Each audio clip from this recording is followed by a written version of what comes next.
vou rapidamente, sem maiores delongas, dado que eu me atrasei, passar a palavra ao engenheiro Renato para que ele inicie a sua apresentação. Então, boa tarde a todos e todas, e muito obrigado pela presença.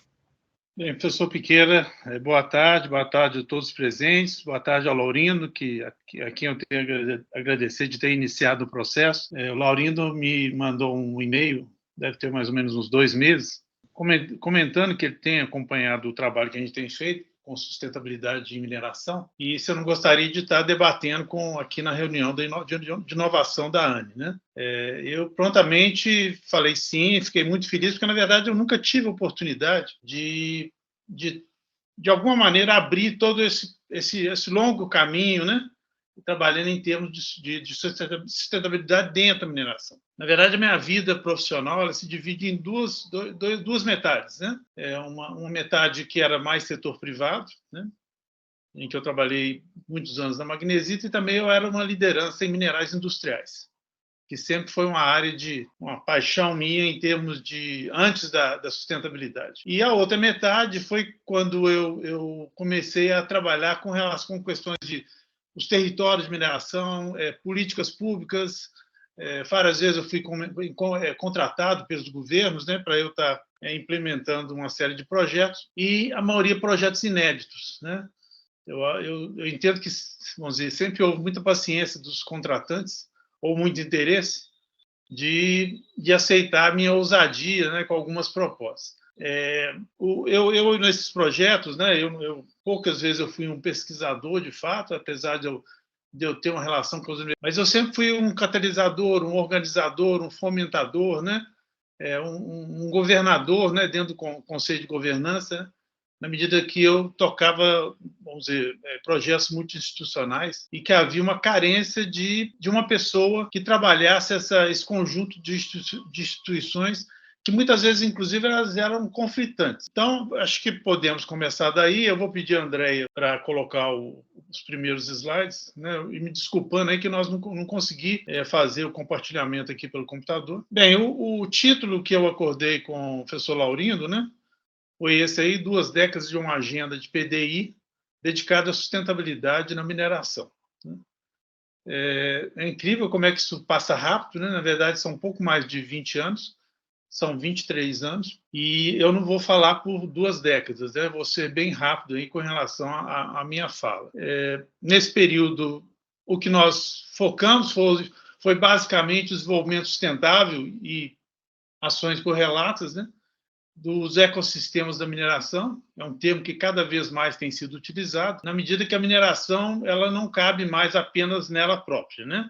Hoje, inclusive, com o termo EDS, né, ela fica muito, ela já começa a ter uma preocupação de como que ela vai caber dentro de território, cadeia produtiva, recursos naturais fora da mineração, né? Que o termo pede a governança tanto do meio ambiente interno quanto externo, tanto das questões sociais internas quanto externas. Muitas vezes muito mais até as interfaces, né? Que são ainda mais complicadas. Bem, existe assim aí até uma série de marcas, né?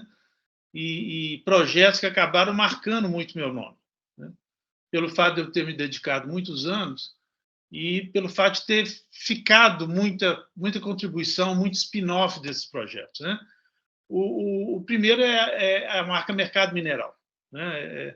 Essa é uma marca da minha empresa, né? É que desde o começo da minha carreira eu trabalho com marketing mineral, né? E inicialmente minerais industriais, hoje equipamentos, tecnologias, soluções e assim por diante, né? Hoje eu estou com uma ênfase muito grande nos chamados minerais críticos, né? Em que, nesse momento, a preocupação maior é realmente a questão de mercado e a estratégia de cada país e como essas estratégias vão estar, de alguma maneira, muito distantes uma da outra, né? Esses minerais críticos são a solução, né, principal para a transição energética, né? E a mineração, inclusive, ela se sente hoje muito feliz de ter esse argumento como um argumento que vai apoiar a mineração em termos de sustentabilidade. E são esses minerais que vão ser as grandes soluções através deles, né? O outro, por favor, André, é o território mineral, que é uma marca talvez mais recente, mas não tão recente assim. Talvez eu possa colocar que talvez desde os anos 2006 ou pouco antes que eu venho trabalhando com ela, e que é muito resultado do grande foco que nós tivemos em trabalhar o desenvolvimento, tanto econômico, né, quanto sustentável, quanto a reconversão produtiva dos territórios.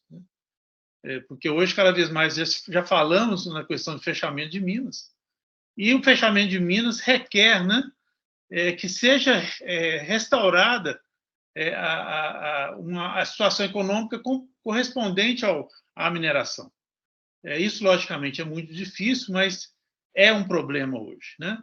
Isso ficou muito claro quando tivemos o acidente tanto de Mariana quanto de Brumadinho.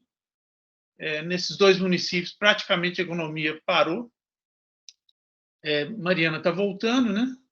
E Brumadinho colapsou, né? Então, nós estamos vendo aí o que poderia ser sentido no caso da paralisação futura de Minas, seja por exaustão, por falta de competitividade, né? Ou mesmo, eventualmente, acidentes que venham a ocorrer. Próximo. Trabalhamos todos esses conceitos sempre. Nós temos hoje um esforço muito grande nas redes sociais, né, e o uso da internet justamente para difundir esses conceitos, né? Apesar da mineração ser um pouco pesada, muitas vezes, para redes sociais, há um interesse, principalmente quando nós começamos a entrar nas questões soft da mineração, né? Oportunidade de crescimento, oportunidade de diversificação, o que nós estamos chamando hoje de empreendedorismo mineral, né? O que acontece com a sociedade, né? Qual a relação entre sociedade e mineração e assim por diante. Esses são temas de muito maior interesse para a sociedade que a mineração em si, né? O próximo. E o Geoparque, que é outra marca que eu trabalho muito com ela, que foi um projeto que nós iniciamos talvez em 2006 e até hoje ele é um projeto implementado. Durante um grande projeto do governo de Minas, que eu fui contratado, para focar a competitividade da mineração, ficou muito lógico que, se não atuássemos também com a sociedade, com as comunidades locais, stakeholders do governo, dificilmente a competitividade da mineração, vamos dizer, ultrapassaria certo status. Porque a competitividade dependeria, logicamente, de se implementar, de se fortalecer as relações com o externo da empresa mineral. E o Geoparque foi concebido, na verdade, nós identificamos que na Europa, principalmente, e na Ásia, a Unesco estava estimulando esse mecanismo, né, de desenvolvimento sustentável territorial, e nós entendemos que esse poderia ser a grande saída para mineração, por exemplo, em Minas Gerais, mas pode ser em vários outros estados, né? Que seria, vamos dizer, promover o patrimônio, né? Regional, né? E, logicamente, numa região pesada de mineração, que é o quadrado ferrífero, e, logicamente, haveria um sinergismo, né, entre a mineração e esse programa. E nós sempre pensamos que o Geoparque poderia se tornar um instrumento de mediação no futuro entre a mineração e a sociedade. Próximo. Logicamente, aí tem as várias marcas, né? Geoparque, Polo de Excelência, o projeto Nova Mineração, que eu vou falar mais adiante. Esse projeto foi solicitado pela FAPEMIG para buscar um legado ao acidente mariano, né? Esse, lógico que podemos chamar que esse é um legado invertido, né? Mas, na verdade, seria o seguinte: uma vez tendo acidente, né, como podemos tirar proveito de uma maneira, já que a mineração ficou tão fragilizada, como que nós podemos criar soluções para essa fragilização, né? E aí, dentro desse projeto, teve 4 plataformas: a mineração 4.0, a questão de aproveitamento, soluções para os resíduos, os territórios de mineração, os conflitos que existem, né? E as novas economias para os territórios de mineração. Que aí vem muito dessa lógica de reconversão produtiva, que é um tema atual. Tá? E acabamos conseguindo. Esse projeto ele acabou estimulando uma tomada de posição de empresas de soluções, né? ONGs, universidades e assim por diante. Próximo, por favor. E finalmente, que tem sido a grande área de atuação minha desde 2018, né?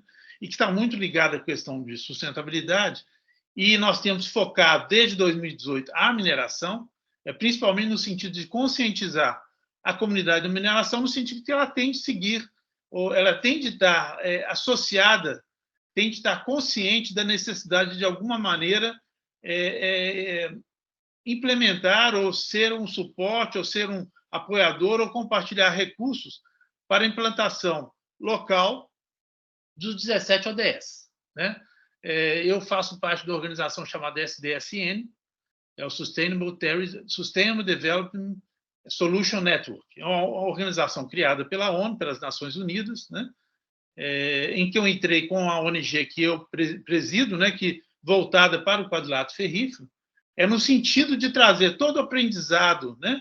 Internacional com relação aos 17 ODS para o Brasil.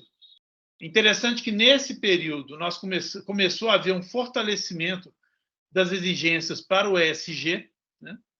E hoje nós temos trabalhado muito, né? Estou até discutindo com a empresa que trabalha com soluções espaciais, no sentido da ODS e ESG estarem trabalhando conjuntamente, no sentido de ter um sinergismo entre o ODS territorial e o ESG mais empresarial. E depois talvez foram 5 anos que eu venho trabalhando com os ODS especificamente, eu recebi um convite também da ONU, né, para participar de uma organização chamada CET, Council of Engineers for Energy Transition. Né? Então, é um grupo de 50 engenheiros globais, né, no sentido de, vamos dizer, assessorar ao secretário-geral, no sentido de buscar soluções, melhores práticas, vamos dizer, buscar acordos e assim por diante ao nível global, no sentido de dar a resposta que se espera para a transição energética. Né? Eu entendo que nós estamos ainda numa prática muito técnica, né? Mas eu tenho trabalhado a minha preocupação no sentido de trabalhar tanto a engenharia hard quanto a engenharia soft, aquela engenharia que trabalha no sentido de tornar viável a engenharia ser implementada, principalmente em áreas onde a comunidade tem muita influência. Próximo, por favor, André. Bem, então essa é uma introdução, né? Eu coloquei aqui quais são os programas e projetos que eu poderia chamar de mais importantes nesse período 2000-2006, né? Em 2000, eu fui diretor do CETEC, que na época era uma organização do governo de Minas Gerais, e eu era diretor-geral no CETEC. E para contemplar a mineração, eu perguntei a várias lideranças, né, em Minas Gerais e o governo federal, entre elas o Mendo e o Juvenil Félix, né? Juvenil da Morro Velho, o Mendo chegou a ser presidente do IBRAM, depois foi um grande consultor, empresário. E com relação à mineração, todos falavam, Renato, nós temos de ter um olhar para a pequena mineração. Né? E, principalmente diante dos problemas ambientais que naquela época já impactavam as empresas, e como que uma pequena empresa pode solucionar esses problemas pelo pequeno porte e pelo tamanho dos problemas ambientais. Né? E foi aí que nós começamos, vamos dizer, foi discutido talvez a tendência de trabalho, grupamentos de setores, e aí começou a criar o termo APLs, arranjos produtivos locais, que nós buscamos muita tecnologia de gestão desses APLs, né, na Itália, e onde tem uma prevalência de pequenas e médias empresas, e onde os agregados empresariais são muito comuns. Né? Então, começamos a trabalhar os APLs, que depois de 2004, aí se tornou uma política nacional, né? Veio a ser criada a rede APL, de base mineral, que hoje está no MCTI, junto com uma série de outros ministérios. Então, hoje há uma política, né? No sentido de apoiar esses APLs. Existem vários, né? APLs de cerâmica, APLs mais conhecidos, APLs de gesso, em Pernambuco, né? A PL de Ardosa, a PL de Gemas e Pedras Preciosas aqui na região do Jequitinhonha, que é uma região extremamente carente, né? Acabou que isso nos puxou para a região do Jequitinhonha, onde começou a haver uma preocupação muito grande na inovação, no desenvolvimento dos municípios mineradores. Temos alguns municípios mineradores naquela região, por exemplo, Salinas, né? Que tem uma tendência a ser um grande produtor de minério de ferro no futuro. Começamos, vamos dizer, fomos protagonistas, né, em projetos de desenvolvimento de APLs, como eu falei, e também começamos a desenvolver soluções, metodologias para micro e pequenas empresas minerais, começando desde o artesanato mineral, né? Então, nós conseguimos criar um fio, né, que unia tanto as microempresas até as grandes empresas, né? E hoje é uma preocupação do IBRAM, por exemplo, né, trabalhar as pequenas empresas. É uma preocupação do garimpo, por exemplo. O IBRAM hoje está, vamos dizer, no final desse mês, ele está na Amazônia, discutindo soluções, né? 2007 a 2003 teve o grande programa, realmente, que eu fiquei extremamente envolvido, de 2007 a 2013, que foi um programa com muitos recursos, criados com minha orientação, no sentido de fortalecer a competitividade da mineração como um todo em Minas Gerais. Logicamente, não teve só o polo de excelência mineral, né? Tivemos o polo de excelência em florestas, o polo de excelência em leite, né? E uma série de outros, né? E cada um, logicamente, com sua peculiaridade, né? E sendo que, apenas de antemão, qual foi uma das grandes contribuições que esse projeto teve, né? Foi a internacionalização da inovação, reconversão produtiva dos territórios. Nós fechamos 2 parcerias muito importantes, né? Com a região de Lille, na França, para trabalhar as características e as dificuldades e os desafios pós-mineração, porque no ano de 1990 foi fechado todas as minas de carvão, e aí veio, vamos dizer, essa região se tornou a região mais pobre da França, né? E aí quais vão ser as soluções? E como falei, o problema de nós termos o fechamento de mina que vai acontecer cada vez mais no Brasil. As regiões vão ficar muito carentes de soluções econômicas, né? E essas soluções, elas demandam décadas. Para vocês terem uma ideia, com todo o recurso da comunidade europeia, já tem 30 anos desse trabalho na França, e ele ainda continua com muito trabalho. Agora, 1 ou 2 anos atrás, eles renovaram por mais 30 anos. Só que não existe o dinheiro barato mais ou o dinheiro gratuito da comunidade. O próximo, por favor, André. Bem, de 2010 a 2023, teve o grande projeto, o spin-off, né, o desdobramento do Polo de Excelência, que foi o Geoparque Quadrado Ferrífero, que é um projeto que era monitorado constantemente pela Unesco, nós fomos, inclusive, auditados pela Unesco, mas que, em função dos 2 acidentes de Mariana e também de Brumadinho, começou a ficar um contrassenso para a Unesco desenvolver e implementar um projeto que era feito para fomentar o desenvolvimento sustentável, né? Como você faria o desenvolvimento sustentável numa região tão agredida, né? Principalmente com desastres tão importantes, tanto em termos de área de território, quanto em termos de número de vítimas. Então, negociamos com a Unesco, né? Dar um stand-by no Geoparque, né? Até nós retomarmos situações mais favoráveis, né? Mas, de qualquer maneira, nós continuamos seguindo as exigências para o Geoparque, tocando pequenos projetos. Os próprios projetos de transição energética e dos ODS estão no escopo, né, dentro do contexto do Geoparque. Depois de 2018 a 2023, teve um foco muito grande na reconversão produtiva pós-mineração. Hoje, em Minas Gerais, nós temos 2 programas pilotos sendo tocados, um na Fernão Dias, para minério de ferro, né, liderado pela AMIG, Associação dos Municípios Mineradores, tá, junto com o IBRAM, e outro em Itabira, que há uma tendência realmente de ser fechada. né? Depois de vários fecha e abre, né? Parece que a Vale agora deixou definitivo que não há possibilidades mais de continuar. Então, a Itabira vai ter de sobreviver com outras pernas. Então, você imagina você substituir aquele tamanho de mineração por outras economias, né? E sabendo que não é no estalar de dedos. Como eu falei, só para, vamos dizer, criar uma governança para o território, talvez já demande 10 anos, né? E depois você vai ter de trabalhar várias décadas, inclusive, para isso realmente retomar a dimensão, tanto, vamos dizer, econômica que mineração propiciava. Também nesse período, o ESG e o ODS criar um sinergismo. A questão da mineração de futuro, né? Hoje, nós entendemos que a sociedade, cada vez mais, ela quer participar desse futuro e não apenas ser espectadora do futuro da mineração, né?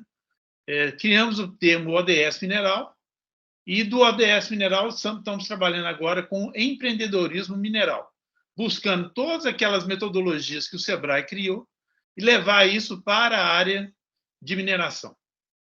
E a transição energética, logicamente, que hoje é uma grande preocupação, tanto da mineração, mas principalmente da área siderúrgica, setor de cimenteiro e outros, né? Vidros e assim por diante. Próximo, André. Bem, o Polo de Excelência, como eu falei, foi o grande projeto de inovação, né? Estimulado, fomentado pelo governo. Eu acredito que o governo de Minas deve ter colocado mais de 50 milhões nesse projeto, fora as contrapartidas que foram colocadas de universidade, né? Centros de pesquisa, empresas, né? Outras organizações, tanto em Brasília quanto em Minas Gerais, e organizações do exterior que nós conseguimos nos articular, né? O mais importante que eu gostaria de chamar a atenção nesse projeto foi a governança que foi estabelecida desde o início do projeto. A seguir, nós vamos participar. Foi criado um consórcio, um comitê gestor na forma de um consórcio, em 2007, né? Assinado pelo governador naquela época, um grande evento, né? E aí eu passaria nos próximos slides qual que seria a composição desse conselho. Por favor, André. No lado industrial ou empresarial, nós começamos com o IBRAM, Associação Brasileira de Metalurgia, ABM, o IBS, que era o Instituto Brasileiro de Siderurgia, o Sistema FIENG e a BDI. Essas 5 organizações entraram no processo e participaram fortemente. Tá? Eu era o caixeiro viajante que voava entre cada uma dessas organizações, né? A partir daí, eu comecei a fazer um trabalho que eu poderia me chamar do governador do Polo de Excelência, né? E que eu sempre aprendi que, vamos dizer, principalmente na Austrália, eu ouvi esse termo, mas eu tenho ouvido muito na América do Norte, é o chamado champion, né? Não que eu seja um champion, mas que, vamos dizer, esses países buscam essa figura. Uma figura que esteja sempre no programa, esteja sempre disponível e, durante um período mais longo, seja aquele personagem, junto com suas equipes, que faça com que o projeto tenha perenidade. O próximo, por favor, André. Aí vem, vamos dizer, as instituições de pesquisa e ensino superior, o FMG, Cefet-MG, PUC Minas, CETEC, que na época era do governo, o FOP, CDTN, Universidade Federal de São João del Rei. E, logicamente, essas entidades tinham as suas articulações, né, com as universidades fora do estado de Minas, né? USP, CETEM, universidades no Rio Grande do Sul, universidades em Pernambuco e assim por diante, né? Eu mesmo participei de vários projetos. A própria Virgínia, por exemplo, teve um NCT Aqua que tinha uma série, trabalhava em rede com uma série de organizações no Brasil e também no exterior. O próximo, por favor, André. Aí são os organismos estaduais e federais que participavam desse comitê gestor, que eram Secretaria de Ciência e Tecnologia, Secretaria de Meio Ambiente, Secretaria de Desenvolvimento, isso aí em Minas Gerais, né? O MME, Ministério de Minas e Energia, o MCT, Ministério de Ciência e Tecnologia, e a MIG, que hoje ela é nacional, tá? Que é a Associação dos Municípios Mineradores. Ela começou com Minas Gerais e hoje ela é nacional. Inclusive, um dos grandes focos é a Amazônia hoje, né? Próximo. Bem, aí vem o seguinte: eu sempre me perguntei, me cobrei, né? Com todo esse recurso investido, tanto o recurso do Estado, quanto a atenção do Estado, a atenção de parceiros internacionais e a própria, vamos dizer, resposta a uma política de Estado, o que tinha ficado, né? Porque é muito fácil nós realizarmos. Eu acho que o próprio pessoal de pesquisa muitas vezes pergunta, né, Laurinho? Como que eu consigo fazer com que o meu trabalho ele seja visto como um fomentador, como uma semente para desenvolvimento, de fato, né?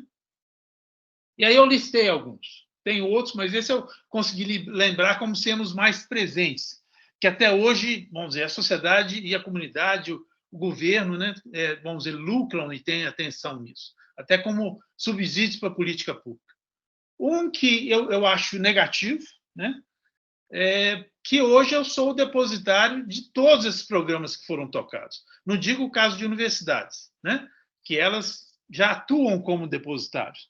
Eu sempre comentei, né, principalmente com a Virgínia, falando: Virgínia, imagina o peso de uma universidade com uma ambição tão grande do país em se tornar mais competitivo, em crescer, né?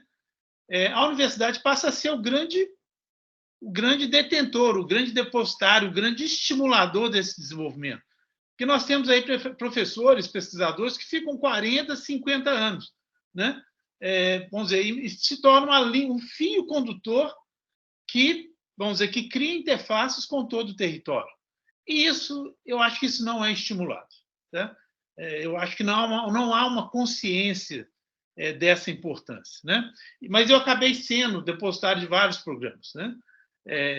Tenho aí uma preocupação muito grande em manter os arquivos disso. Continuamente eu tenho de voltar a eles, né, para compartilhar com novos programas, né, o que foi feito naquela ocasião. Eu tenho um arquivo de computador que monta talvez ao ano 2006, né, em termos de o que foi desenvolvido, né? Outras iniciativas que ficaram, ficaram, né? Nós criamos, já como resposta à sustentabilidade da mineração, o que chamamos de Centro de Tecnologia para a Produção Artesanal, principalmente produção artesanal mineral, né? Que era o quê? Escolhemos a universidade, que São João del Rei, e começamos a trabalhar como transferir para o setor artesanal aquelas tecnologias que já eram talvez um estágio de melhores práticas no setor de maior escala, né? Instalamos também 2 oficinas, escolas, né? Escolas de cerâmica, uma no Jequitinhonha, né? Na cidade de Salinas, onde já existia no Jequitinhonha a grande força da cerâmica artística e artesanal do Jequitinhonha, né? E também São João del Rei, que era o laboratório mestre, né? Onde vinha de fato, onde estavam os pesquisadores. Fizemos coisas muito interessantes, né? Por exemplo, os fornos, as cerâmicas do Jequitinhonha, elas tinham um grande problema, não sei se vocês se lembram, das bonecas quebrarem o pescoço, porque ali havia uma má queima, né, da cerâmica naquelas regiões mais frágeis estruturalmente. Então, nós redesenhamos os fornos, instalamos alguns pilotos, né, e entregamos os projetos para as comunidades, para os governos locais, no sentido de que esses projetos fossem copiados. Criamos, inclusive, projetos que foram implementados junto, né, aos programas de incentivo da área cultural, no sentido deles serem contemplados, né? E uma série de outros, tipo criar projetos de capacitação junto às comunidades locais, no sentido de estimulá-los a utilizar outros tipos de corantes que poderiam usar o próprio solo ou as pedras, né, e minérios da região. Então, o projeto foi muito longo e continua hoje sendo implementado. Próximo, por favor.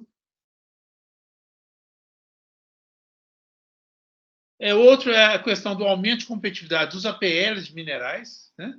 caso típico da área de gemas e joias, principalmente centrada em Teófilo Otoni, onde foi instalado um centro de tecnologia, tá? E centro de capacitação para esses minerais. Logicamente, isso muitas vezes enfraquece com o tempo, né? Até porque nós perdemos o grande gestor desse programa, que era Mário José Salum, né?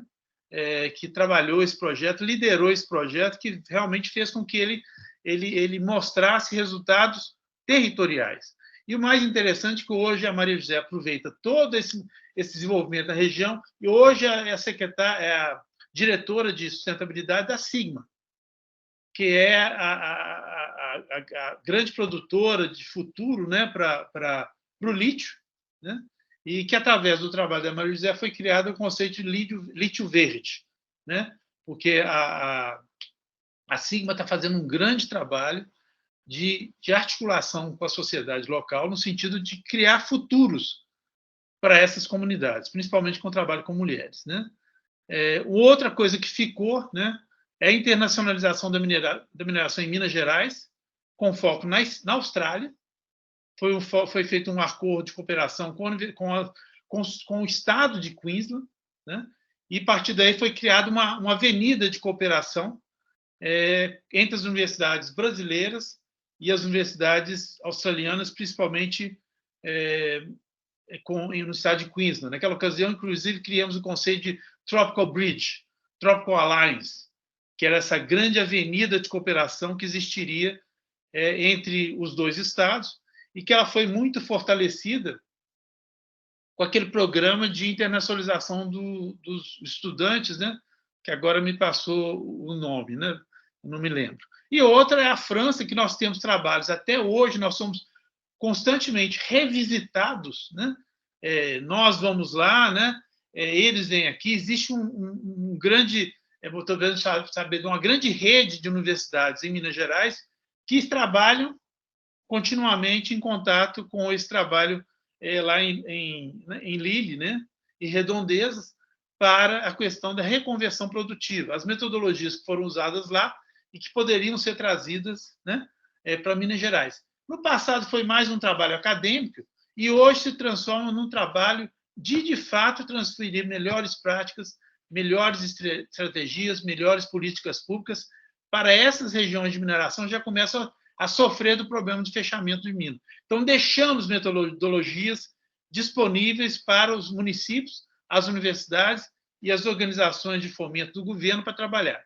A outra foi a implantação de Geoparque La Ferrifre, né, com metodologia da Unesco, que é uma referência. Ela continua sendo uma referência em termos de desenvolvimento territorial. Próximo, André, por favor. A capacitação de pesquisadores e profissionais de mineração. Então, principalmente no período 2007 a 2013, 2015, eu trabalhei muito no sentido de criar missões, né, principalmente entre universidades mineiras, indo tanto para Lille, na França, né, quanto para a Austrália, Universidade de Queensland e outras universidades, né, e indo até a Curtin University, lá em cima, na Austrália. Então, foi um projeto bastante amplitude. Tá? A criação de novos laboratórios de pesquisa, aí depois eu posso entrar em mais detalhes, mas que focava principalmente a área de sustentabilidade, tá? Meio ambiente, direito ambiental, né?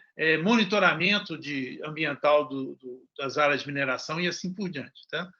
E veio, finalmente, aquele projeto que eu chamei a atenção, que é o projeto Mineração, que ele trabalhou com 4 plataformas.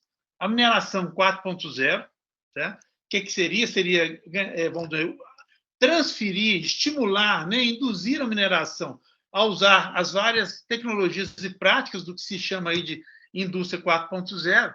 E era muito engraçado que todo esse trabalho era feito ou em reuniões, né, ou então em grandes eventos, na própria FAPEMIG, né? E eu lembro no primeiro evento, um rapaz da Vale, né, levantou lá: Renato, você está sendo muito ambicioso. Como é que nós vamos falar em mineração 4.0 se a Vale está no 1.0 ainda? Aí eu falei com ele: eu acho que seus colegas estão se escondendo no jogo. Tá? porque eu tenho um contato íntimo, né, com o pessoal da Vale. A Vale é muitas vales, né? E o pessoal tem trabalhado. A Vale hoje tem vários casos, né, de caminhão sem motorista, né? E outras situações de uso de IoT e assim por diante. Isso foi muito rápido, né? O próprio RT Mineral, que era outra plataforma, que seria soluções para os resíduos, seja em termos de aplicações, tá? Agregação de valor, ou mesmo de processamento, né? Tanto que, lógico, logo que teve o desastre de Mariana, a solução que as empresas tiveram de implementar foi qual? Acabar com o processamento das lamas, né? E hoje podemos dizer que praticamente todas as empresas de mineração têm hoje, pelo menos em escala piloto, né, soluções já instaladas vamos dizer, de processamento a seco, né? E outro, vamos dizer, um outro que, vamos dizer, talvez eu não possa, nós fomos talvez indutores, né, ou estimuladores também do que é chamado hoje o Mining Hub, que é a grande realização do IBRAM, no sentido de, principalmente utilizando startups associadas a universidades, criar inovações autênticas, que seriam mobilizadoras de grandes resultados na mineração, e muito, especialmente na área de sustentabilidade, que é uma grande área de atuação. E tínhamos mais 2 projetos no Nova Mineração, que era a questão de reconversão dos territórios, né? Que a gente chamava aí de novas economias para os municípios mineradores, que a gente estimulava a já começar com as sementes, colocar as primeiras sementes em cada município, no sentido de germinar, né, as várias possibilidades futuras vamos dizer, de reconversão, de diversificação econômica local. E outras seriam os conflitos das interfaces, mineração com os territórios, né? Isso cada vez é mais sério, tanto que depois nós vamos passar rapidamente, que a Ernst Young, por exemplo, ela acompanha anualmente, né, os grandes riscos da mineração, e 2 ou 3 riscos estão associados, né, à questão das comunidades e o licença social para operar, né? Que são derivados, né, desses conflitos, cada vez são mais importantes entre as 2 plataformas, né? A empresarial e a territorial. Próximo, por favor, André. Bem, quais seriam as modalidades de projetos sob coordenação que eu, na verdade, fui buscar, né, internacionalmente e com as universidades, com outros estados, em Brasília, né? Foi buscar a possibilidade, o desenho de projetos pilotos ou demonstrativos. Não era nosso objetivo ser projetos de escala, no sentido de solucionar, e sim projetos pilotos ou demonstrativos que fossem copiados ou referenciados, né? A mobilização de comunidades mineradoras e a governança dessas comunidades, como tornar mais fácil trabalhar, né, os vários atores que estavam naquele ecossistema, de tal modo que houvesse uma interface positiva, né? Projetos de desenvolvimento regional, sempre nessa lógica de projetos pilotos ou demonstrativos, e sempre utilizando a região de Lille como uma referência, né? Acordo de cooperação com o Queensland, que trouxe, na verdade, aí muita tecnologia, muitas soluções, melhores práticas, aí sim para o core da mineração, né? O que nós chamamos aí aquela mineração hard que nós conhecemos, seriam soluções tecnológicas, metodologias, né? E assim por diante. E o desenvolvimento metodológico, né? Próximo, por favor, André. E dentro dessa lógica, qual foi um dos principais instrumentos para nós promovermos essas várias modalidades? Foram os eventos, né? Então, desde talvez 2006, 2007, era sempre com eventos, tá? Contemplando todas as pendências, né, competitivas, né, que fossem identificadas na mineração. Esses eventos eram com organizações não governamentais, com comunidades, com profissionais da mineração. Criamos, na época, um grande programa, né, uma grande iniciativa foi o consórcio dos departamentos de recursos humanos das mineradoras, né? Então, as grandes mineradoras de Minas Gerais. Isso se expandiu para outras mineradoras. Naquele momento, principalmente a partir de 2007, 2008, 2009, né? Havia carência de profissionais, né? Principalmente diante das expansões, né? De cada uma dessas empresas, ou mesmo projetos iniciais, né? Vamos dizer. Então, nós começamos a fazer um trabalho junto com essas equipes de recursos humanos, no sentido de fazer um planejamento estratégico de como levar soluções para as empresas, no sentido de viabilizar as soluções de profissionais para essas empresas. Próximo favor, André. Bem, quais foram as várias dimensões? Uma dimensão que eu tive de solucionar, né?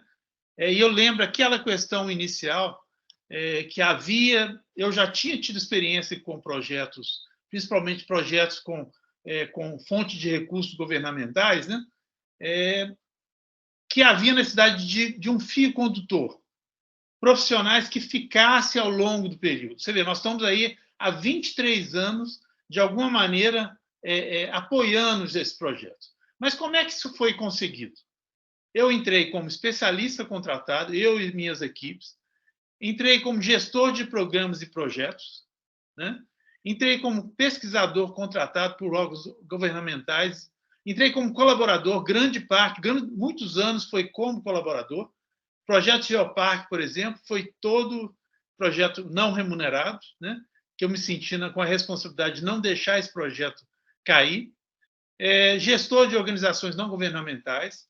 Eu tive de criar uma organização não governamental para gerir o Geoparque, chamado Instituto Quadrilátero, que existe até hoje.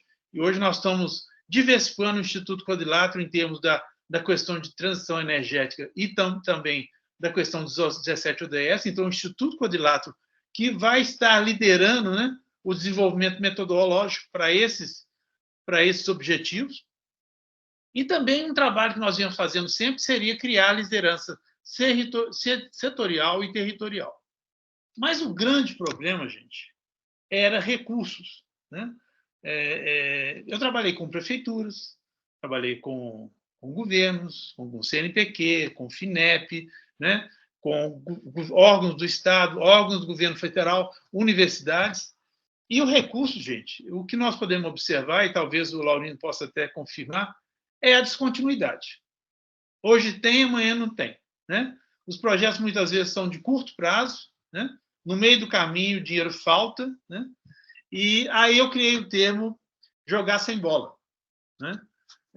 Que é o seguinte, eu não tinha o dinheiro, não sabia como buscar o dinheiro, mas eu era o dono da bola, né? Então, aquele negócio que nós ficamos cozinhando os projetos no sentido de buscar muitas vezes recursos mínimos ou recursos de outros centros, né, outros departamentos de universidade que tivessem recursos que poderiam ser colocados na rede. E aí veio grande trabalho em rede, né? Então, podemos falar que sempre houve uma chama acesa, né? Nunca houve, a chama nunca se apagou, né? E aí, vamos dizer, vem essa metodologia que um dia ainda vou escrever sobre isso, o que seria jogar sem bola, né, no desenvolvimento territorial. Próximo favor, André. Bem, no lado profissional, se você fala em competitividade da mineração, e se você fala, principalmente, não só da grande mineração, mas na pequena, média, mineração artesanal, né, os fornecedores de tecnologia, de serviços, e também nos territórios, aí é a grande dificuldade na governança. Qual o grande problema que nós temos, né?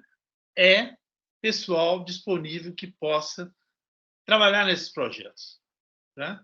Então, esse foi a grande dificuldade sempre de ter, até prefeito, né?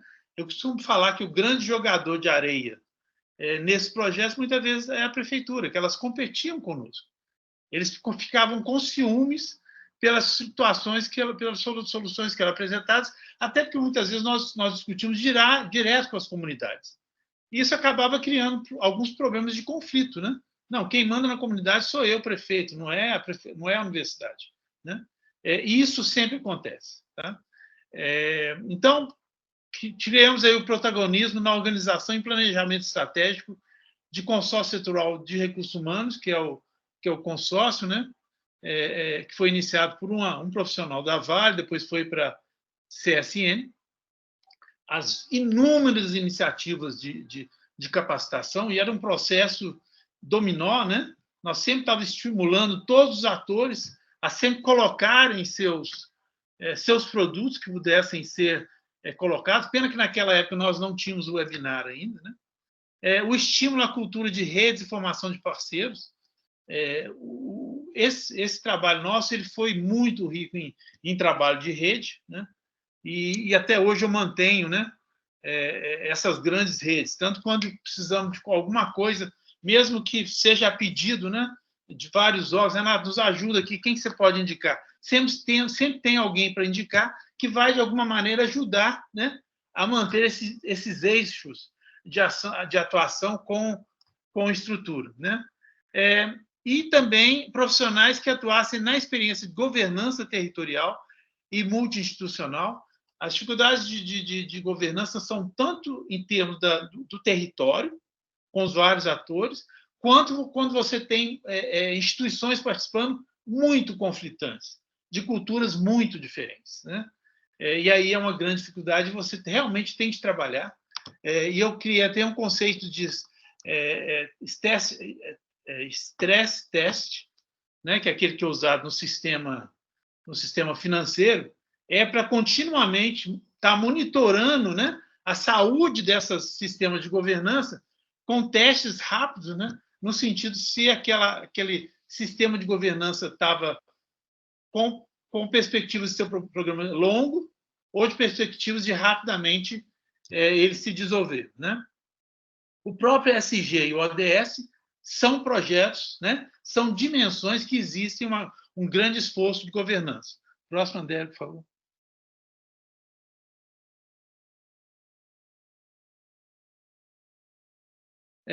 Outras dimensões são as escalas de empreendimento, né?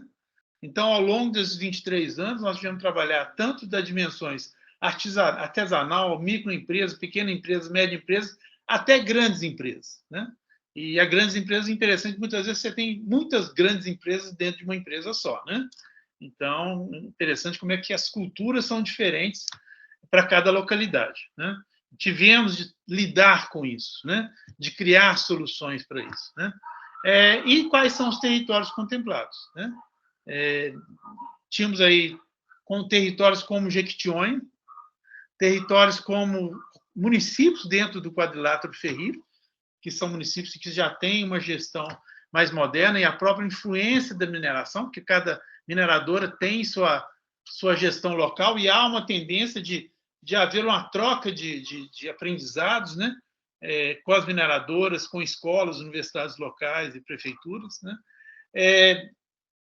Vamos dizer, territórios mais no sul de Minas, né, por exemplo, Araxá, né, que foi uma região que fizemos muitos trabalhos, né, região de Patrocínio e outras, né, e projetos emergentes, como projetos de mineração em Salinas, por exemplo, tá? Então, assim, acabou se criando um conjunto aí de experiências muito interessantes. Próximo, por favor, André. Esse aí foi o que eu chamo de consórcio minometalúrgico. Isso, inclusive, está na internet. Vocês têm acesso às empresas que aderiram, né, a esse programa. E nós, inclusive, na época, contratamos uma pessoa especialista em planejamento estratégico, no sentido de acordar, de ser desenvolvido em conjunto com todas as empresas, um planejamento estratégico de recursos humanos para 2, 3 décadas à frente. Próximo, por favor, André. Aí foram uma outra metodologia de trabalho nesses municípios. Inicialmente trabalhamos usamos a inovação como instrumento, né, como argumento de desenvolvimento local. Então, iniciamos em polo de inovação em Salinas, polo de inovação em Teófilo Otoni, polo de inovação em Araçaí, e depois, a partir do ano de 2006, começamos na região de Itabirito, né, que é uma região importante produtora de minério de ferro, e depois veio o programa do Polo de Excelência, que aí nós transferimos a metodologia dos polos de inovação para o Polo de Excelência. Próximo, por favor. Bem, isso aí é um dos folders, né, que nós fizemos aí para promover, né, a cerâmica no Jequitinhonha, né, e que nesse folder tinha uma proposta que nós fizemos de busca de incentivos culturais junto ao Ministério da Cultura, no sentido de buscar recursos para promover o artesanato de cerâmica do Jequitinhonha na região, inclusive focando os fornos e assim por diante. Esse projeto está aí, está disponível. Quem tiver interesse em compartilhar, estou às ordens, né? Próximo favor, André. Aí é o projeto de APLs, né? Que iniciamos com a APL de Ardósia, que foi o primeiro APL de aprendizado, onde nós desenvolvemos metodologia, né? Depois fomos para o APL de Pedra-Sabão, evoluímos depois para o APL de Gemas e Joias no Jequitinhonha, no norte de Minas, e isso depois nós levamos esses conceitos para o Elsevier, né? Que em Brasília, eu participei como um dos membros da rede APL, no sentido de constituir a grande rede APL nacional, e hoje ela é proprietária de várias metodologias que são acessíveis aos vários agregados, né, minerais no país. Próximo, por favor, André. Geoparque, né, que virou um instrumento, né, um ambiente, né, de teste, né, um locus de teste para iniciativas de sustentabilidade, iniciativa de mobilização social, mobilização de grandes consórcios de atuação. Próximo, por favor, André. Bem, isso aí, gente, trabalho em comunidade era quase dia a dia. Eu tinha uma profissional em Conselheiro Lafayette, que era grande especialista em governança dessas comunidades. Então, nós ficamos aí, talvez, uns 6 anos, 7 anos, trabalhando direto pelo Polo de Excelência, e depois isso foi transferido para o Geoparque, né? No sentido, e essas metodologias foram depois transferidas também para o governo federal. Próximo. Aí é só nos colocar que isso aí o grande desafio são as populações locais, né? Próximo. No final, hoje é o desafio do dia, né? A reconversão produtiva dos territórios minerados, e hoje existem organizações de excelência hoje em Minas Gerais que estão atuando especificamente com projetos piloto ainda, para depois eles serem multiplicados em vários outros territórios, ambientes, né?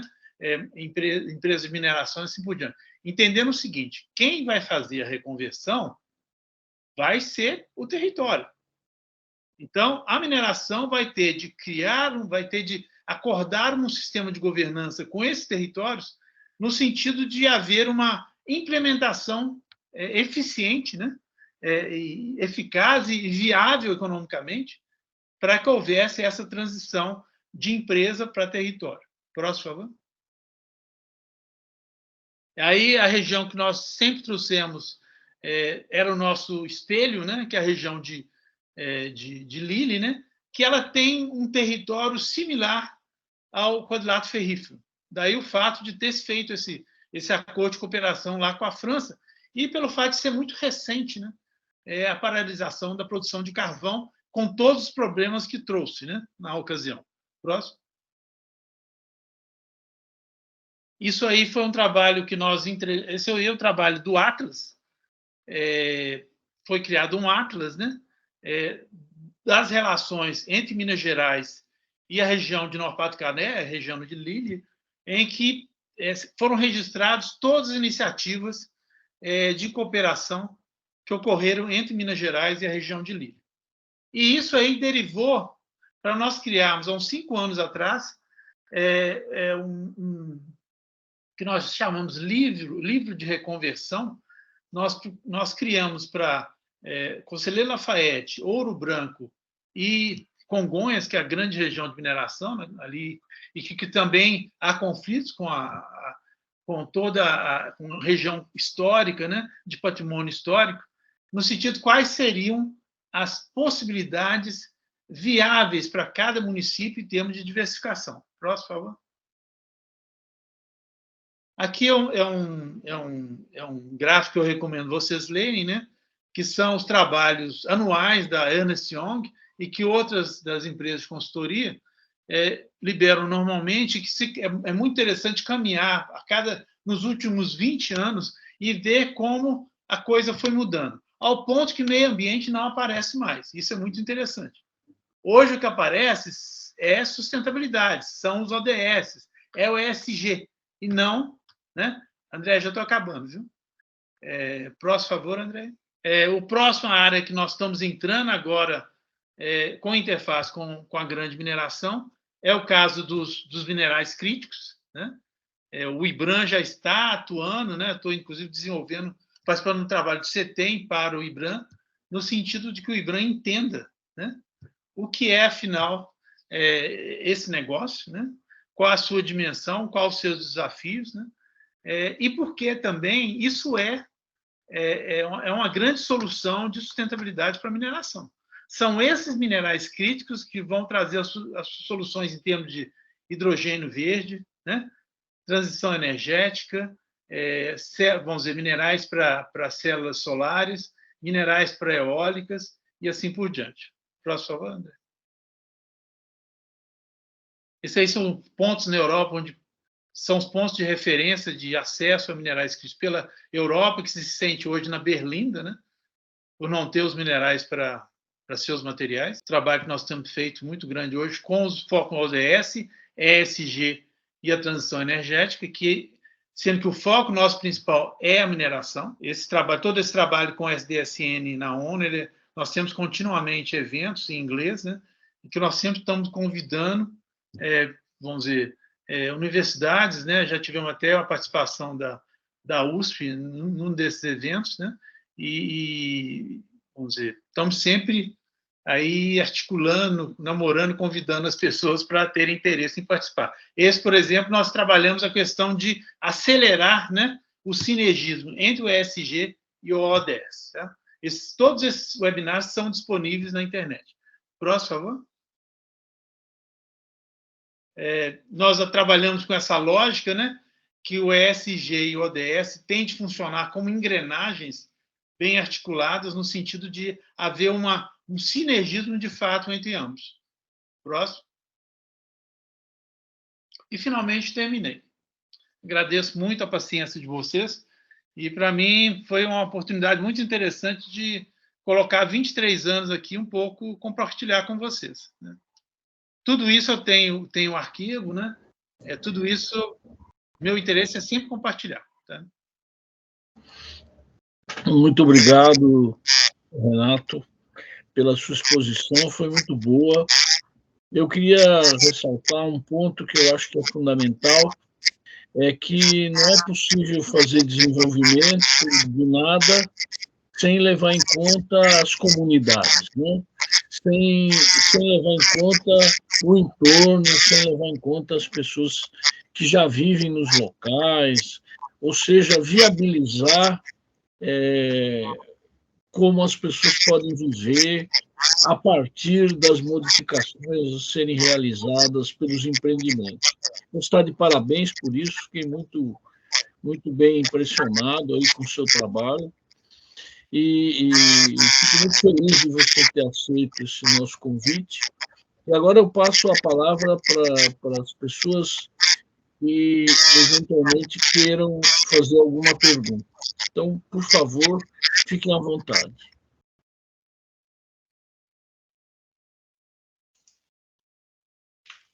Posso? Laurindo, você Ok. que é um homem da mineração. Parabéns aí, Renato. Eu sempre acompanhei, mas agora vendo a visão, o conjunto da obra fica mais interessante, né? E tanta informação, eu anotei tanta coisa aqui, mas eu queria escutar, assim, não é uma pergunta, na realidade, é um pedido, um comentário seu, né? Por exemplo, existe uma preocupação legítima, né, do futuro de uma região, de um local, depois que a mineração acaba, né, uma vez que o recurso mineral ele não é renovável. A gente olha por outro lado, algumas experiências, por exemplo, né, no Paraná já houve isso, em outros locais do Brasil, e agora, recentemente, a Ford fechou a fábrica dela em Santo André, São Bernardo, se não me engano, aqui no ABC. E aí, assim, as montadoras, elas fecham uma unidade produtiva assim, com um estalar de dedos, né? E não causa tanto impacto quanto. Porque isso aí eu estou fazendo essa pergunta, aliás, pedindo um comentário, porque isso eu fico matutando às vezes, né? Fecha-se uma montadora e o impacto na cidade, na região, não é tão grande quanto o fechamento de uma mina. Se existe, você acha, você podia fazer algum comentário assim? A gente tem alguma explicação, algum fundamento? O que você acha? Olha, eu sempre refiro à dimensão territorial da mineração, né? A mineração tem essa característica. E há um fascínio também pela mineração, né? Que é uma coisa que deve ser tratada, né? Até sociologicamente, né? Naquela fase, por exemplo, que eu falei que nós estávamos discutindo a questão de soluções profissionais, a mineração ali na região da CSN, né, da Vale, começou a acabar o número de pessoas para trabalhar na agricultura, porque elas preferiam muito mais trabalhar na mineração. Agora, isso por quê? Porque a pessoa pode estar lá no fim do mundo, mas o braço da mineração chegava lá, né? Ela de fato, ela estava muito acessível, né? A esse setor. Outra coisa, eu várias vezes eu ia, por exemplo, eu saí muito com a Samarco, visitando áreas da Samarco, ainda na fase antes do desastre, né? E o tempo todo eram pessoas da comunidade chegando e falando: eu te mandei um pedido de estágio para o meu filho, você não cedeu, não te mandei. Assim, os prefeitos também dependem da mineração, né? Eles toda hora estão pedindo dinheirinho, né? A mineração. E depois aumentou, o CFEM foi praticamente duplicado, né? E hoje vamos dizer, a MIG, que é a Associação dos Municípios Mineradores, está muito mais forte, né? Então, hoje há uma relação mais profissional e mais articulada dessas duas entidades, né? A própria Maria Amélia, né, a Henriques, lá no Pará, ela escreveu um livro, né, que foi referência dessa ocupação espacial pela mineração, tá? E realmente é incrível, né? E até por onde, vamos dizer, muitas vezes vem muitos australianos aqui no Brasil e me perguntam: Renato, por que a mineração tem tanto, por que há essa relação tão negativa, né, da mineração com a sociedade, principalmente em Minas Gerais? Eu várias vezes pensei nisso e não há uma razão clara, né? Também ninguém escreveu, ninguém tem interesse em publicar isso. Aliás, ninguém tem interesse em patrocinar isso, né? Mas você tem várias regiões, se você olhar, você não vai ter uma visão de 360 graus sem ter algum impacto da mineração. Seja abertura de galerias, seja estradas de acesso, seja frentes de mina, né? Então, isso acabou saindo muito da nossa região aqui, isso é muito claro aqui na região do quadrilátero. Do quadrilátero. Então, houve uma série de impactos, histórias, que deixou-se isso crescer, né? Hoje, a mineração está muito preocupada com isso, né? todo ano, várias vezes por ano, a mineração está contratando estudos, né, para avaliar como que a mineração está sendo aceita, vista, né, pelas comunidades, seja comunidades locais, mas até comunidades mais distantes. É difícil a relação com as comunidades, né? E outra coisa, leva anos, né? Para você formar lideranças locais que tenham relação construtiva com a mineração, isso não é numa pancada, né? Isso demora anos. Então, tudo isso leva a essa relação territorial, né? A relação territorial é distante, as relações também sociais também são distantes, né? Então, isso foi crescendo e consolidou essa situação, né? Eu só aproveitar, Laura, que você perguntou, lá na ONU eu tenho tido uma preocupação muito grande, ainda não teve sensibilidade, não, e eu agradeço muito o Piqueiras por comentário dele, é que todos os relatórios da ONU, lá para a questão de transição energética, são muito técnicos, excessivamente técnicos, para serem levados ao secretário-geral da ONU. E várias vezes eu pergunto, gente, cadê o fator humano? Tá? Não tem fator humano. Então, você tem todas as tecnologias do mundo, tem todos os dinheiros do mundo, mas não se trabalha. E quando eu falo fator humano, não é só das pessoas carentes, não. Eu falo de todo mundo, né? E isso transição energética depende eminentemente da adesão da sociedade mundial. E isso não está tendo, né? Mudança de atitude, né? Isso vai ser o grande desafio, de fato, para haver mudanças, né? Nelson, tem mais alguma pergunta, Laura? Não, era isso. Obrigado. Uhum. Nelson, quer perguntar alguma coisa? Sim, obrigado, Piqueira, Laurindo. Parabéns, Renato. Muito bom ouvi-lo. E você seria uma pessoa ideal para ter trabalhado esses 40 anos no CEPEL, divulgando o CEPEL e estabelecendo esse relacionamento com todos os setores, que é uma coisa que faltou no CEPEL. Ficou muito preso à Eletrobras e aos seus objetivos próprios e ministério, e aí não correu atrás também de financiamentos FINEP, coisas dessa ordem, e agora vivemos dificuldades com a privatização da Eletrobras, né? E também a falta do Ministério de Minas e Energia de assumir o CEPEL como um laboratório nacional, né? Coisas que os Estados Unidos têm lá 17 centros de pesquisa e empresas com dezenas de milhares de funcionários pagos pelo governo federal, ao mesmo tempo também fazendo projetos para a iniciativa privada, né? E nós aqui não conseguimos fazer isso.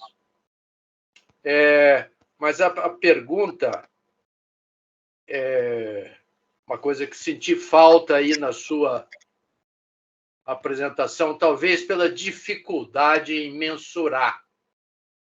E é uma coisa que sempre existiu no CEPEL também. Eu estou aposentado do CEPEL já há mais de 3 anos, mas sempre existiu lá a dificuldade de mensurar o seu sucesso, o sucesso dos vários projetos, quanto que isso economizou de divisas para o país. Então, essas coisas são bastante difíceis de mensurar, né? E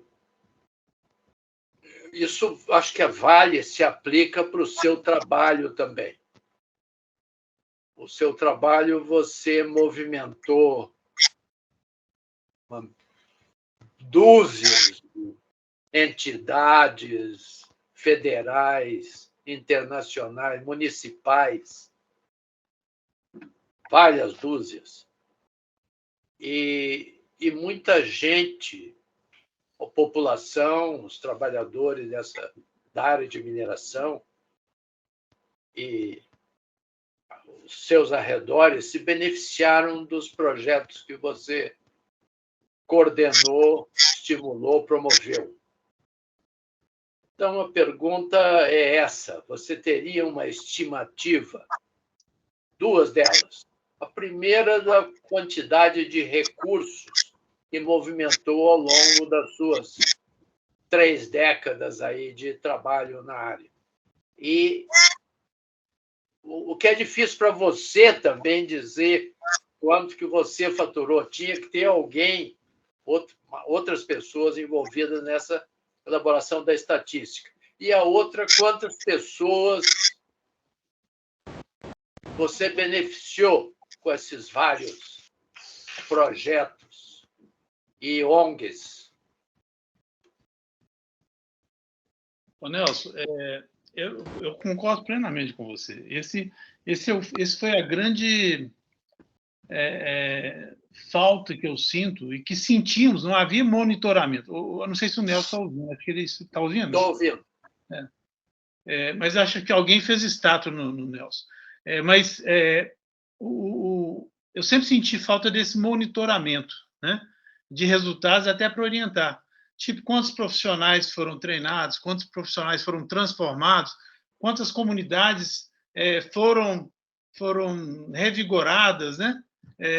Quantas prefeituras.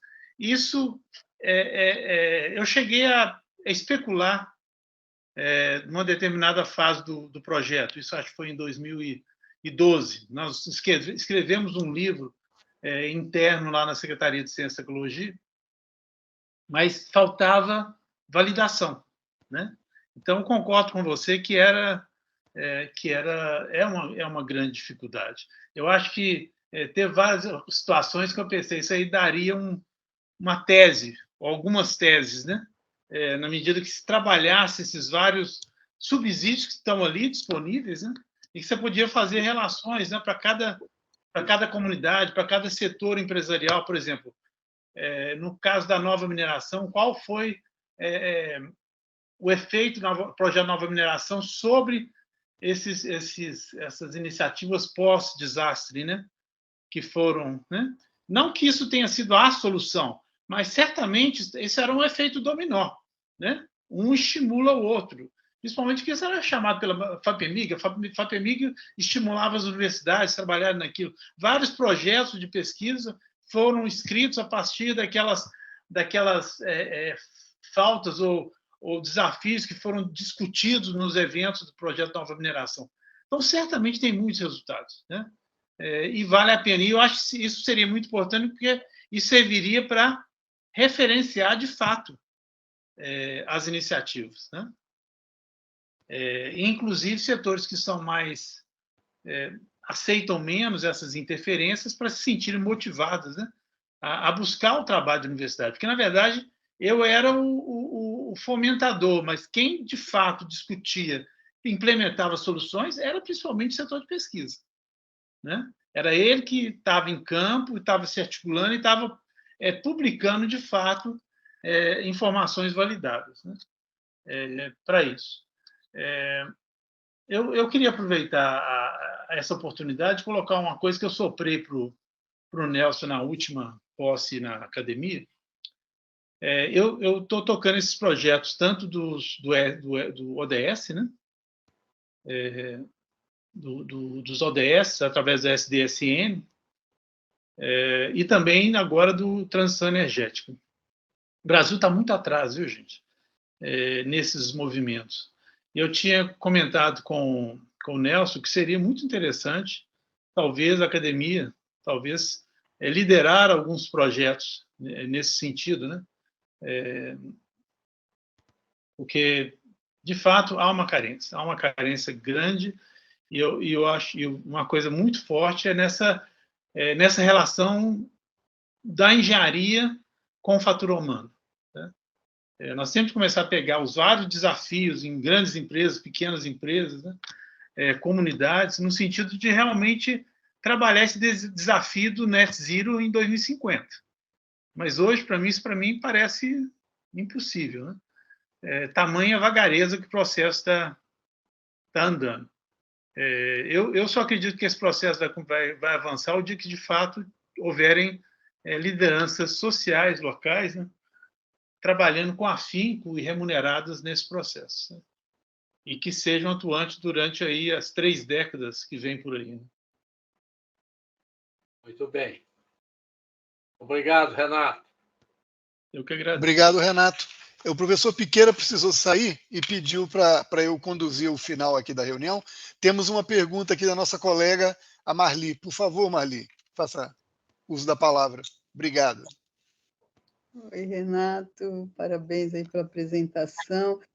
Queria pedir também, o nosso deu aula até às 6, viu, Laurindo? Então, precisaria, se possível, da gente começar as reuniões mais tarde do comitê, porque eu acabei perdendo, desculpa, Renato, peguei o finalzinho dessa apresentação, e aí você falava da imagem, né, em Minas e, de maneira geral, da mineração no Brasil, né? E tivemos acidentes gravíssimos, né, que ficaram no imaginário, né? Primeiro Mariana, depois de Madinho, juntando os dois, mais de 300 mortos, né? E hoje, eu vi um dado que alinhado aí, mais de 40 mil, né, mineiros vivem próximos de barreiras que apresentam algum grau de estabilidade, e algumas delas são abandonadas, né? A empresa mineradora não está mais no país. Então, acho assim, que embora haja hoje uma preocupação que você também considera tímida, né, ainda tem um passivo grande, né, do setor a ser resolvido, né? Queria escutar um pouquinho. Eu acho que assim, o receio, né, principalmente em Minas, com relação ao setor, tem lastro, né? Então, eu queria escutar um pouquinho a respeito disso. Olha, Maria, o que eu vejo é que não existe nenhuma organização vamos dizer, de atores, né, que trabalhem isso. Quando eu falo ali mineração do futuro, eu coloco o grande desafio, que é a mineração trabalhar, de fato, articulada com o território. Né? A mineração hoje, eu sempre falo que ela é muito boa no presente, né? Desde que não tenha desastre. Né? Mas há uma dificuldade quando se fala no futuro, porque o futuro não é compartilhado. Né? É só o presente que é noticiado, né? Compartilhamento chamaria de noticiado. O futuro não é. Né? E quando a gente olha, né, esse trabalho, por exemplo, da Ernst Young, PwC, né, também pode, Deloitte e outros, né, ele sempre cobra essa desarticulação com as comunidades, com o território, né, com os conselhos de licença social para operar, né, e isso cada vez desce mais na prioridade. Né, a prioridade só aumenta para esses temas. Né. Agora me parece que são 2 do fator humano, um da questão do 4.0 e outro da geopolítica, diante do que sofreu aí com essa questão tanto da pandemia, que se viu como que nós estamos distantes, né, em termos de articulação das cadeias, quanto na própria guerra da Rússia e da Ucrânia. Né? E hoje se fala muito, e agora está se experimentando outra coisa, que é a questão dos minerais críticos, em que começa a se observar uma predominância, um domínio da China, né? E você fala que a China está 15 anos à frente em termos de tecnologia, não só em termos de suprimento de minerais, mas em termos de tecnologia, né? E todo mundo correndo atrás. Né? Mas os minerais nós vamos ter um problema de como é que vai ficar a distribuição dessas soluções de matéria-prima, né? Ao ponto de vamos começar a ter negativas de trocas, né? Negativas de comércio exterior. Né? Isso ainda não está sendo discutido, mas é um grande desafio. Então, eu colocaria muito no sentido que os grandes, os órgãos mais importantes não perguntam sobre isso, né? Vai ser feito isso, por exemplo, a AMIG, Associação de Municípios Mineradores, ela está mais preocupada com a CEFEM, né? Ela não está preocupada com o futuro. E futuro você demanda muitos futuros, né? Você precisa, como falei, várias décadas, né? E isso você tem que colocar todo mundo no processo, né? Não pode haver censura. E aí há um grande medo, né? Eu vou compartilhar os futuros com as comunidades mais aguerridas, né? Eu acho que tem que se articular alguma solução para isso.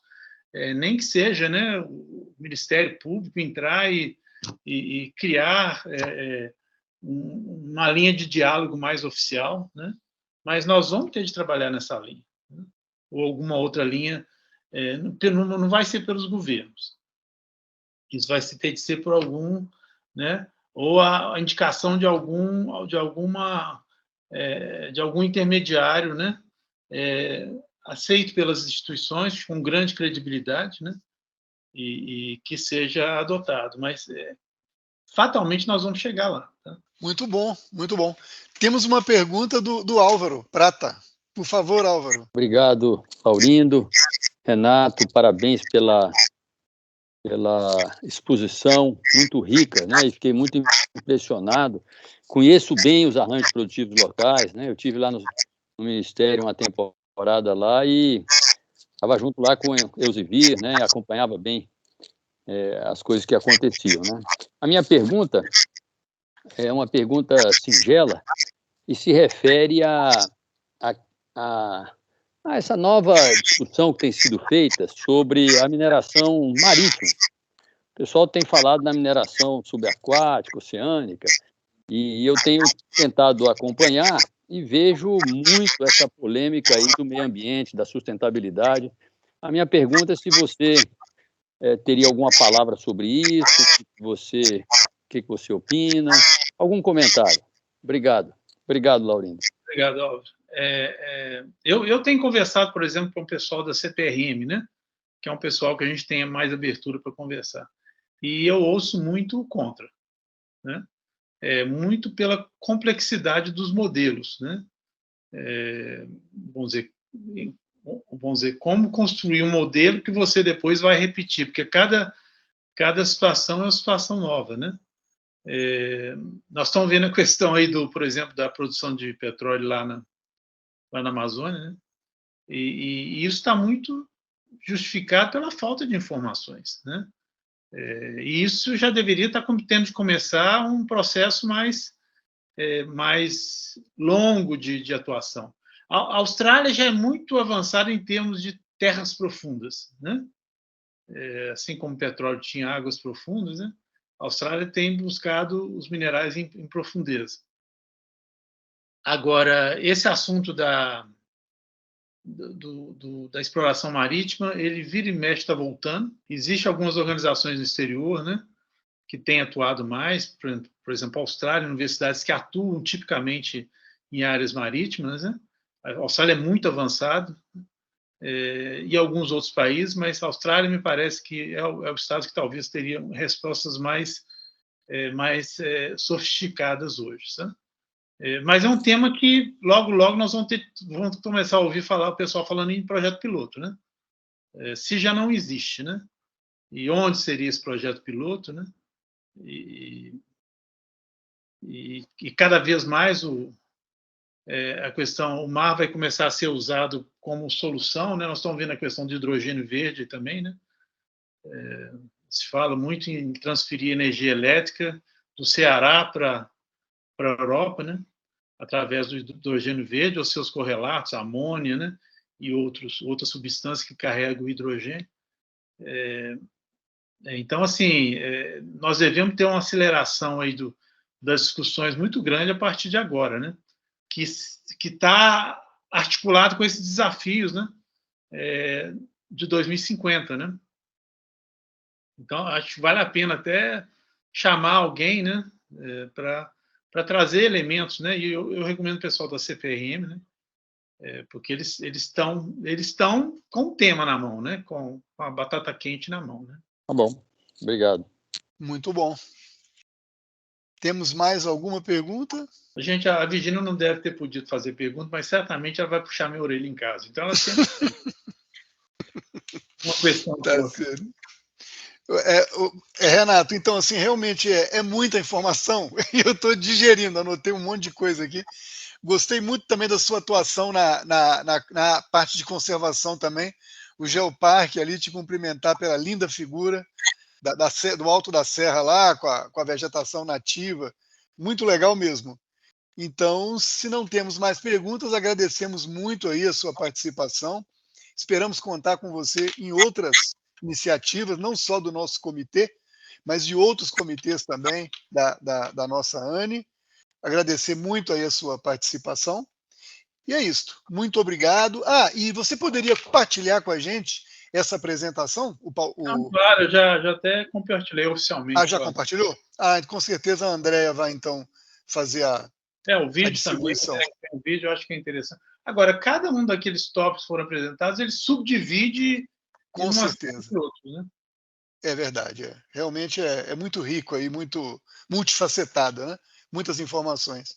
Mas é isso, então. Então, agradeço a participação de todos, em nome do coordenador, que precisou sair, e muito obrigado aí pela participação, e até, então, a próxima reunião do comitê. Muito obrigado, e parabéns aí para o Renato pela excelente apresentação. Muito obrigado, gente. Boa noite. Eu quero agradecer muito a Andrea, né, que foi um suporte importante. Muito bom, muito bom. Obrigado, até mais. Gente. Obrigado. Parabéns. Abraço a todos. Abraço. Tchau, tchau. Boa noite.